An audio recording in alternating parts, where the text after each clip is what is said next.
Two girls, one podcast, and their unsolicited opinions. Plug in your headphones or find a private space because this content is not safe for work. Welcome to On Her Bookshelf. Welcome back, Bookshelf Besties. My name is Julia. And I'm Kristie. And this week, we're talking about two books, actually.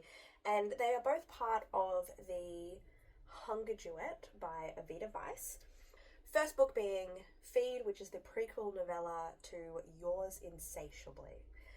So I actually picked up Yours Insatiably for free it was part of one of the Stuff Your Kindle days.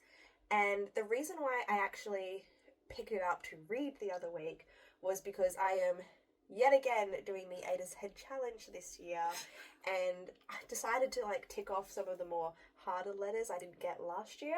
So scrolling backwards through the alphabet, came across Y, Insatiably Yours, Monster Romance. I was like, okay. Then I saw that it was recommended to read Feed beforehand, and I was like, alright. It was only like a couple dollars on Amazon, and I don't have Kindle Unlimited. Considering I got Yours Insatiably for free, I was more than happy to support the author. So, I have read these books. Kristie hasn't. But something that, other than trying to tick off a letter on my A to Z challenge, something that really hooked me in from the first page was the author dedication. Oh, okay. Love. So, let me read this out to you, and it's gonna almost paint a scene for what to expect in this book. I'm ready. So, I'm so nervous. The dedication. For everyone about to discover an attraction to moths, you're welcome. What do you mean? This is a monster romance where the main male, I can't even say main male, he's very gender fluid. Oh. Yes. I will get into that shortly. But anyways, he still uses he, him, he, him, they, whatever pronouns. Mm-hmm. I can say that because that's how they label themselves on a little badge that they have. He has he, they, whatever. So I like that. Okay. I know, this is one of the things I really liked about this story. Mm-hmm. So anyways, main male, he is actually a fairy, and the type of fairy that he is like a moth. He's a hawk moth or something like that. So I was like, all right, okay, I'm here for it. It's been a little while since I read a monster romance, and I needed something fantasy, something light to read, something short as well, because Feed is only 62 pages. Ooh. And I think Yours Insatiably is around the 300 page mark. So yeah, so it's a little bit bigger, but at the same time, it didn't feel content heavy, if that makes sense. It only took me 2 or 3 days to read. Main female is a succubus. Mm-hmm. Oh, I like succubus. That is sick. Yes, and her name is Averin, or Avi for short. They nickname her in the book. Cute. Me too. So, some of the kinks and content warnings that I may talk about on today's episode include monster fucking.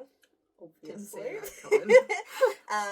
BDSM, dirty talk, there is breath play and choking, collars, begging, restraints, raw sex, sex toys, fingering, oral sex, teasing.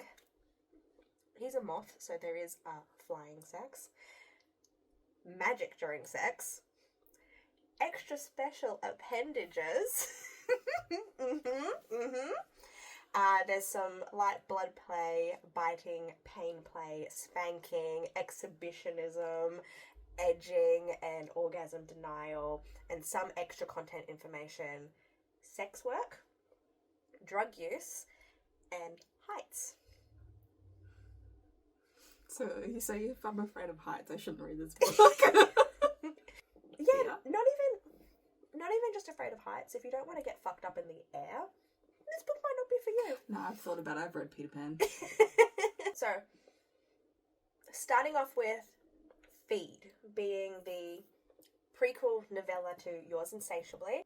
Sometimes it's not necessary to read the novella that comes before the book. In this instance, it most definitely is. It's kind of like Emily Rath and Pucking Around. She had the prequel That One Night to Pucking Around, and I just felt, having read That One Night, it gave me so much more depth and content that led into Pucking Around. And this is a beautiful example of another author who has used their novella to paint the picture between the world and the characters, and it just kind of plants the seeds on what to expect in the next book. So, Averin, Avi, being a succubus, she has needs. Yes, she does. So, not only does she have to feed, but she is a succubus that has a high sex drive. I think that's to be expected. Yeah, that is. Yes. But with the sex comes with her wanting to feed as well. And I didn't really know a lot about succubuses before this book. I've always been intrigued by them, by, like, you know, the type of creature and monster that they are. But I didn't know what they fed on, and I don't know if it's just unique to this author or if it's succubuses in general. But she feeds on life force. Yeah. Okay, cool. Yeah. Okay, cool. So, yeah, because, like I said, this is my first time reading about a succubus, and I don't know a lot about them in general. But, yes, so... They're really interesting. Like, this is cool. I really want to read this just because you said it's a succubus. Like, I loved Lost Girl, and that was about a succubus. Ooh. And it's fucking hot, so... Is this the part where I tell you I rated Feed 5 stars? I loved the novella so much, I rated it 5 stars. And Yours Insatiably, I rated 4 stars. So it was still so high up there. That's pretty fucking high for you. Holy yeah, I know. shit. I feel like I can be a really picky rater That's not sometimes. But I loved this story so much. And I think it's because I went into it with, like, minimal expectations as well. I'd never heard of the author before. It's a monster romance. I sometimes find, like, the short stories I get for free can be really hit or miss as well. But this one slapped. Fuck yes. So good. I'm already sold, honestly. So, amazing, great. Because Aveda Vice, I want to read more of her stuff, and I am going to read more of her stuff. And I actually discovered I do have another one of her books in my Kindle, which I must have downloaded on another Stuff Your Kindle day. So, I'm excited, I'm intrigued, it's going to happen. But anyways, like I said, Averin, she has to feed and she has to fuck, essentially. Nice. And in this world, monsters exist amongst humans. Okay. So it is common knowledge, and they're not hidden or hiding or anything like that. But succubuses are one of those races that still experience some level of, I guess, discrimination and stereotyping against them. Okay. So she is able to hide her, like, succubus features, so that she presents as a human. Oh. So that's what she does. She presents as a human and hides her succubus nature from, like, her work colleagues and everything like that. Because she believes that if she went to work as a succubus and she's good at what she does, they would think that she has slipped her way to, like, promotions and things like that. Yeah, that's the level of stereotyping that I guess she has experienced with that race. Yeah. So anyways, Feed. There is an app in this world called Monster, Monstr, and monsters can use it to get what they need. Because there are other creatures in this world with other needs and stuff. So Averin, she uses this app to essentially schedule a feed and a fuck. Is it like a Craigslist? It's kind of like a Craigslist, but everybody uses, like, pseudonyms on there, so she's not quite sure who the person is that is going to come and service her. Okay, So yep. this is what I'm talking about. There is a little bit of sex work in this book as well, because she pays for these services. So she puts out an advertisement. She's able to list out and include everything that is, I guess, her limits. So she's a succubus, so obviously she needs to feed. So the person that comes to her needs to be comfortable with being fed from. She wanted a feeding and a fuck. So obviously this person needs to also satisfy her in more ways than one. Yep. So she's able to list out like her kinks and desires, like her hard limits, safe words, things like that as well. It's a very sex positive book, which I fucking loved about it. So everyone comes home from work. She needs to feed. She wants to fuck. So she schedules a monster appointment and gets a knock on her door. And when she opens the door, she's really confused. It's her workmate, and her workmate doesn't know where she lives. And her workmate's also equally slightly, I wouldn't say confused, but surprised on who opened the door to him. So this is when we meet Pi, which is the hawk moth fairy creature, and he has wings. The easiest way to describe Pi is he's essentially punk. Ooh. He's like covered in tattoos. Yeah. He's got a very alternative wardrobe, very gender fluid wardrobe as well. Ooh. So when we get into like Yours Insatiably, some of the outfits that he's described wearing is including like skirts and stuff like that. I love that. I was fucking here for it. I loved the confidence, and it was like the first time I think I read a book with that level of portrayal towards different pronouns, different genders as well, especially being in like a monster romance. I didn't expect it, but the author did a fucking fantastic job representing gender fluid. Because like, I'm not normally attracted to like a guy in a skirt, but a guy in a skirt that's super confident about what they're wearing, yes please. Yeah. Yes. Yeah. Please. Yes. So, yes, Pi is very alternative. He's very gender fluid. He is confident in who he is as a hawk moth. And, of course, he rocks up to Averon's door ready to do this job, to feed and to fuck. And he's got, like, a suitcase as well, which you just know is filled with toys.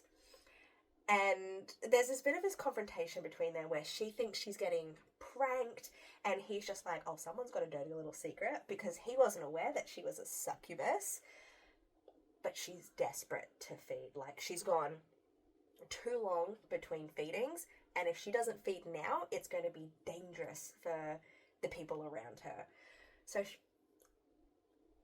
she lets Pi in and just goes, we are just going to feed. Like, we are not fucking, you are not telling anybody what I am. And he's all a little bit smug, discovering this side to her. I love it! Because she hates him. She hates him. Oh, so the rivals to lovers. I love this. Exactly, the rivals to lovers. But the thing is, like, Averon lets Pi into her apartment, and there is sex toys, like, lined up that have been cleaned that she's willing to, like, use. Obviously not so much anymore, but they describe, like, all these different, like, monster-shaped dildos. I know. Is there a tentacle one? It's a tentacle one. Loved it. For a succubus that you already know she's a little bit ashamed and embarrassed about who she is and her true nature, but behind closed doors, she is so sex positive. Mm-hmm. It's just, she's not confident enough to portray that. So you've got this like internal battle between her needing to feed, and with feeding comes that just need for more as well. And part of the rules with Monster, the app, and succubuses is that they need to be collared when they feed, so that the person getting fed from is in control the entire time.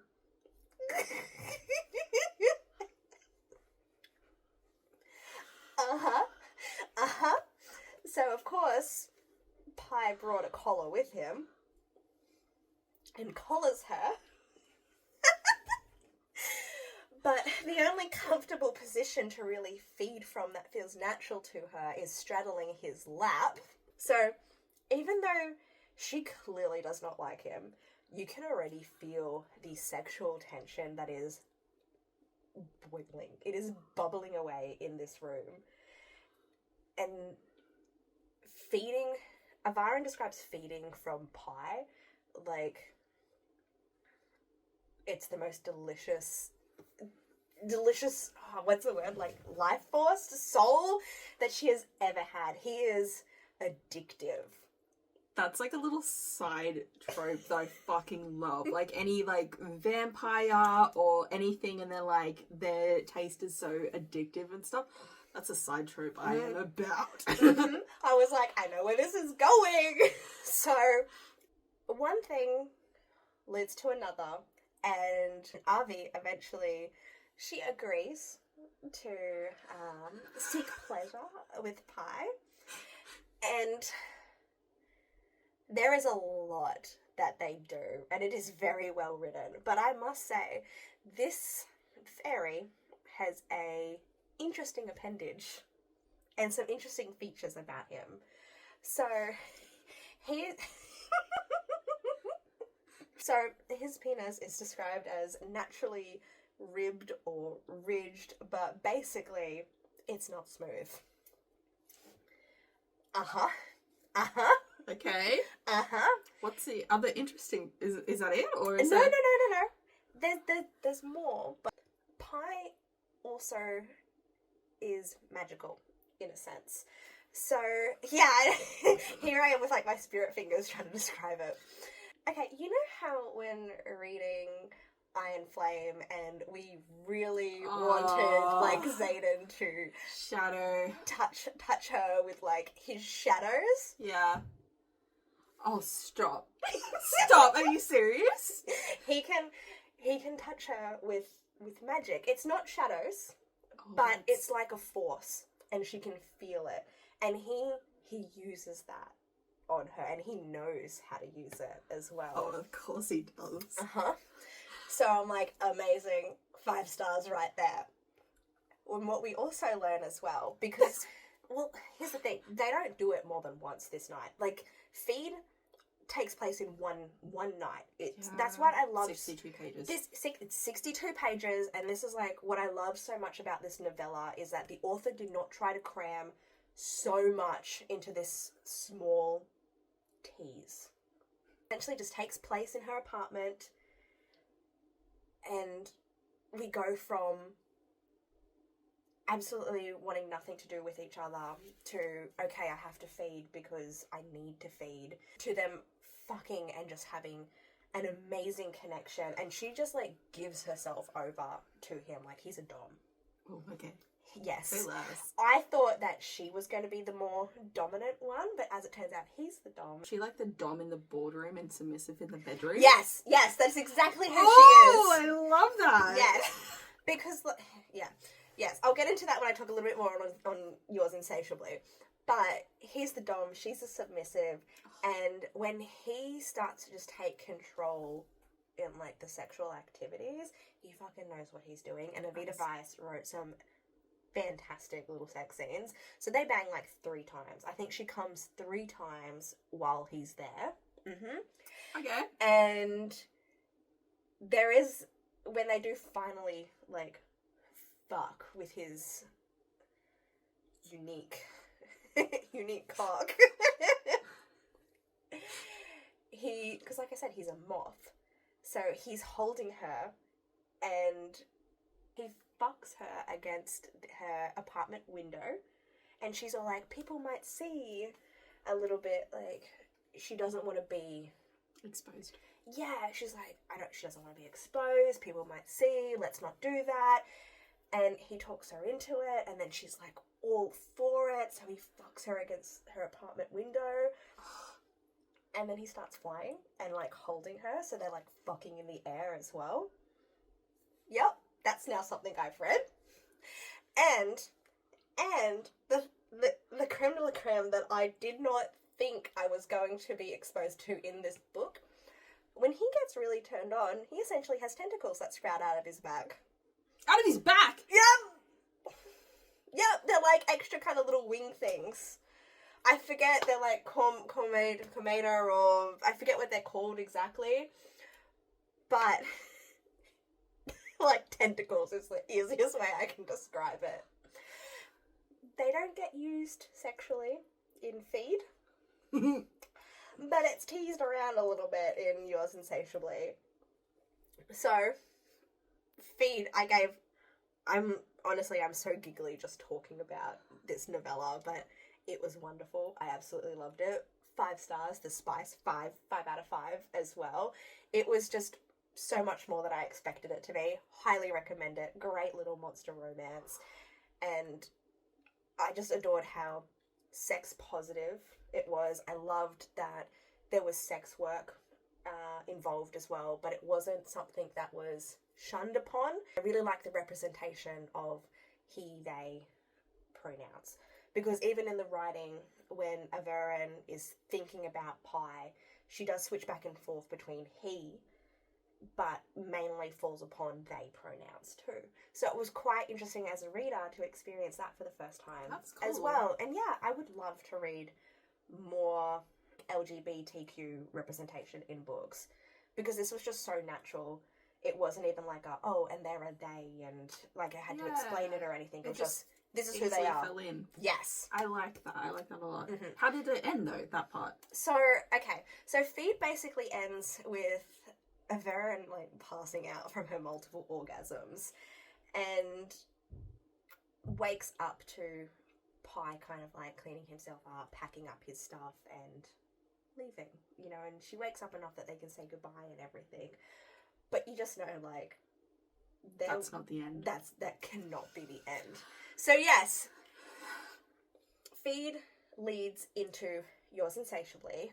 I can't quite remember the exact timeline, but it basically picks up where it left off. So some other kinks that we get to experience in Yours Insatiably include, there's more sex toys, strap-ons, I know, spit play, wet and messy, so think paint.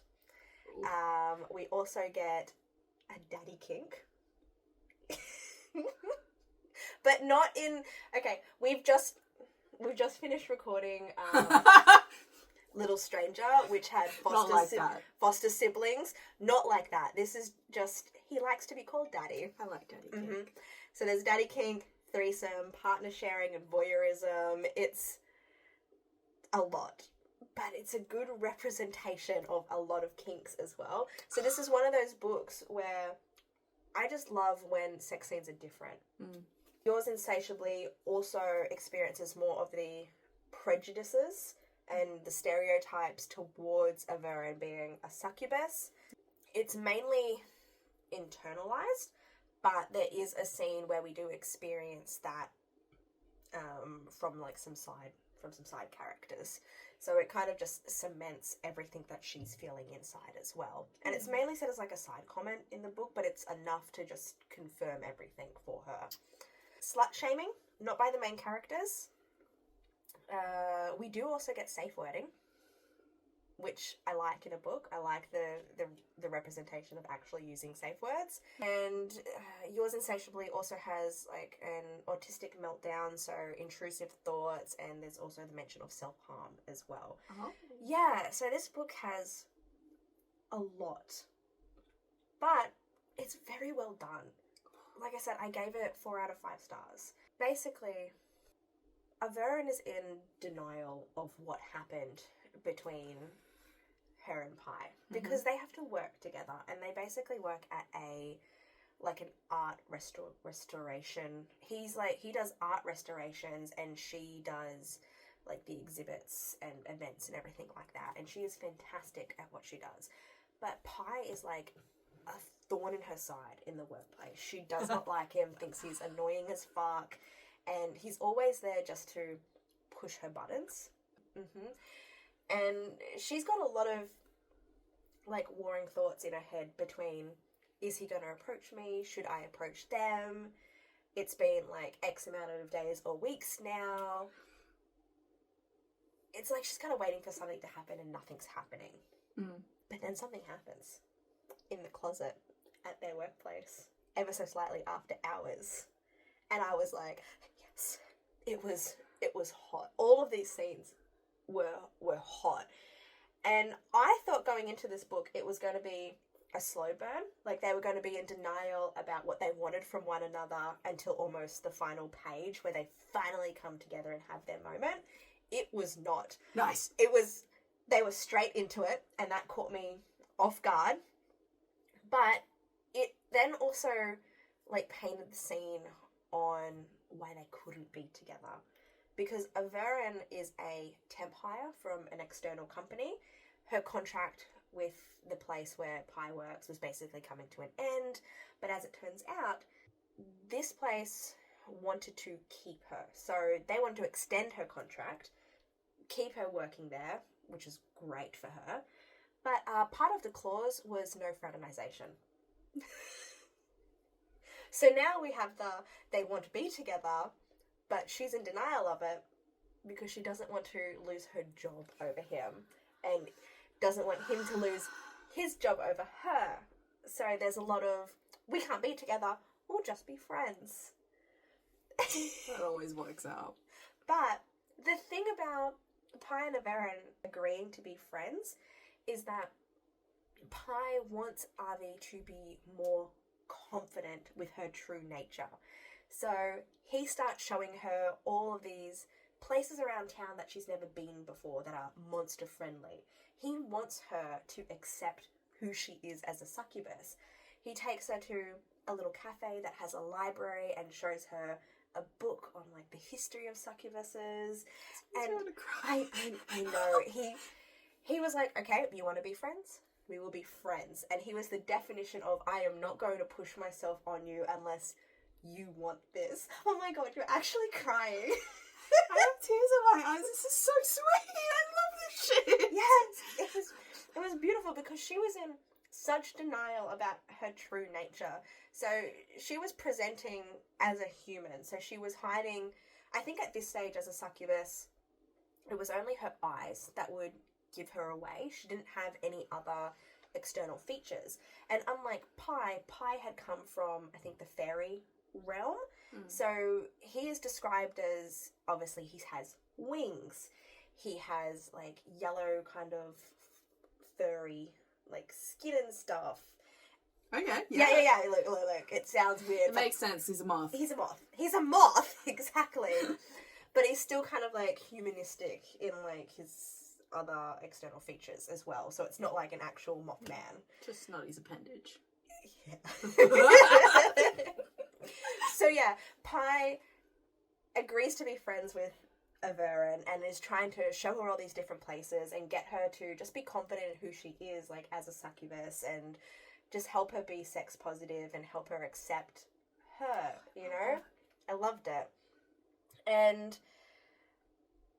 Pi actually takes Averin to, I think it's a feeding bar or a feeding house, or it's basically like where a whole bunch of monsters can go and get what they need. Similar to like the Monster app. So we get this scene with a siren. I know. And sirens in this world feed on chaos. And I forget the siren's name, I'm so sorry. But she knows Pi, and I think it's hinted at that they've slept together in the past. Oh no. And Averin, she is open to, I guess, males and females too. And she's attracted to this siren. And things get really heated really quickly in this place. And I think the siren is also feeding into the chaos of Pi and Averin and their attraction to one another, but their denial as well. And before you know it, they're being led up the stairs to a private room, and this is where we get our little threesome scene and our strap-on scene and our voyeurism scene and so many other scenes. It was hot. I'm not going to go into too much detail. So there is a lot of like checking on consent beforehand because they want to be they want to be friends, and he's just like, I want this, but I only want this if you want this. Are you sure that you want to do this? Like, we're about to go up to a room with a third person, like things are going to get heated between all of us. And this siren, she's just feeding on all of the chaos between them, and she's the one that ends up kind of guiding and leading all of the moments between each of them. And she's like, it's okay if I'm just between you two, like, you can still be friends if I'm just between you both. Do you know what I'm thinking of? Do you know the song with Lonely Island and Justin Timberlake and Lady Gaga? Oh no. It's okay if it's in a three-way. It's not gay if it's a three-way with a honey in the middle and some leeway. Yep. I get what you mean. So you can only imagine just how close they all get, and obviously they fuck, but Pi and Averin don't. Huh? But yeah, there is a lot of emotion. It's a lot of like intense vulnerability as well, and I guess when they've all come, this is also where we get the crying during sex part, because she's just full of emotions, And something I really liked about this scene was that Pi tells the siren to leave, but to call for aftercare. How important is aftercare in any kind of scene or roleplay or the BDSM and kink world? But we don't often get a lot of portrayal of it in books either. So whilst he can't be there for the siren to help her through this, but she's been feeding on the chaos of everything, so she's fucking happy. He tells her to leave, but call for aftercare. I loved it. It wasn't just like she got booted out. He was still like, you need aftercare too. I really like this guy. I know, right? Moths. Mothman Moan. Plunders my blood. So, Averin's in, I guess, a little bit of denial of what happens. She doesn't want a bar of Pi. She goes home. She doesn't show up to work for a week. Pi tries to check in on her, but also trying to keep his distance as well. And as it turns out, she's grown horns. And she is just in so much denial about just her developing nature. Yeah. And if she had actually just gone and read the book that Pi had tried to show her, like, all those days or weeks ago, she would have learnt a little bit more about herself, because she doesn't really know too much about her true nature. Well, she hasn't let herself learn about who she is as a succubus and what to expect as she develops, if that makes sense. Yeah. Eventually, Averin agrees to talk to Pi, and Pi builds her up with confidence to accept who she is, that she doesn't need to hide, like, her horns or her eyes when she's out in public. Like, people just need to deal with the fact that she's a succubus, that succubus exists, and, prove to them that she's not, like, a sex-crazy monster. To summarize, basically, Pi ends up getting a job back in the fairy realms, and before he leaves, they agree to actually be together. So we do get a happily ever after, and these two spend a little bit of time doing, like, long distance between the different realms, and we get a really cute exchange in, like, the epilogue where they're just exchanging letters to one another. And the book concludes with Averin, like, quitting her job, moving to the fairy realms to, like, live with Pi, and we get this beautiful happily ever after between the characters. But this book was fantastic. The prequel was fantastic. I loved Aveda Vice's writing as well. Like, I had no qualms with how she told her story. Yeah. I loved it. I seriously hope you do decide to read this. I was literally going to go home and read You can read it in like a day. It's fine, I'll read it tonight. It's all good. So yeah, I have nothing but praise talking about these books. And so yeah, dear listeners, if you want a sex-positive, self-acceptance, LGBTQ representation, monster romance with all the kinks, then definitely give Aveda Vice a try. Feed and Yours Insatiably ticked all the boxes for me. So happy reading, and we'll talk to you guys next week. Bye! Bye!